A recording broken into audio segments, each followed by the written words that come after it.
Well, the Nasdaq got some help today from shares of Apple, which edged higher after the billionaire activist investor Carl Icahn tweeted about a big increase in his stake in the company, but not without sharply criticizing the company for not increasing the size of its share buyback plan. Here's Icahn needling Apple's board to reward shareholders. The decision to use a cash hoard of $150 billion just sitting there doing nothing and not use it to do a huge buybacks, I think is sort of disgraceful. And I think it's doing a tremendous disservice to its shareholders and really to the smaller shareholders. Well, earlier, Icahn surprised Wall Street by announcing on Twitter that he purchased another $500 million in the iPhone maker in just the past 2 weeks, upping his stake now to more than $3 billion. Icahn said he likes using Twitter because it makes it so easy to disseminate information, but he doesn't like it enough to invest in it. Well, back now to Apple. Our guest tonight says investors should date Apple, but not marry it. He's Chad Morganlander, and he's portfolio manager at Washington Crossing Advisors. Nice to have you here on the set with me and Tyler. Since you're talking about relationships, right. Your fund has had an on-again, off-again relationship with Apple stock. Currently, you don't have any Apple in your portfolios. What gives? Well, we're rather neutral in the long term on Apple. Perhaps over the next 6 to 12 months, you can get a nice pop in the stock price, and perhaps the price goes to $650. But nonetheless, we're more concerned about the outer years and the growth trajectory. Let's keep in mind this company's had a wonderful move from, in 2008, revenues of $35 billion, now to $180 billion.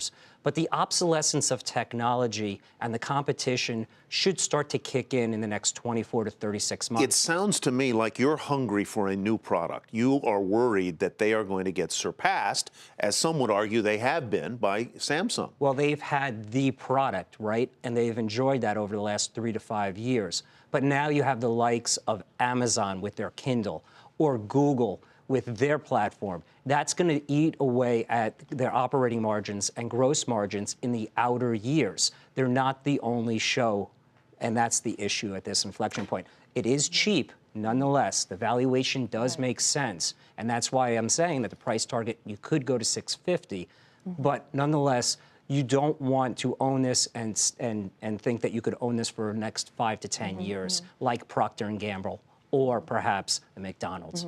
Well, today there were a number of people making predictions about where the stock could go. Some saying it could go to 1,000, this year or next year. Then you have all this comments from Carl Icahn.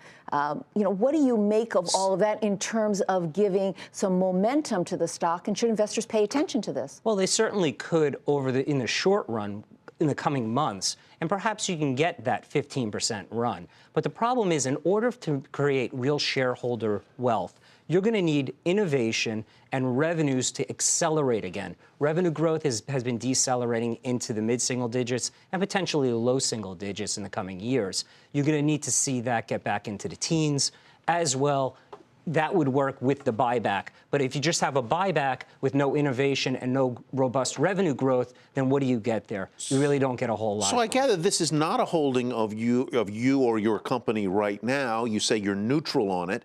What would be the trigger that would get you off the fence and say, okay, now's the moment I'm going to get in here? Is it a decline in price so it becomes more value oriented, or what?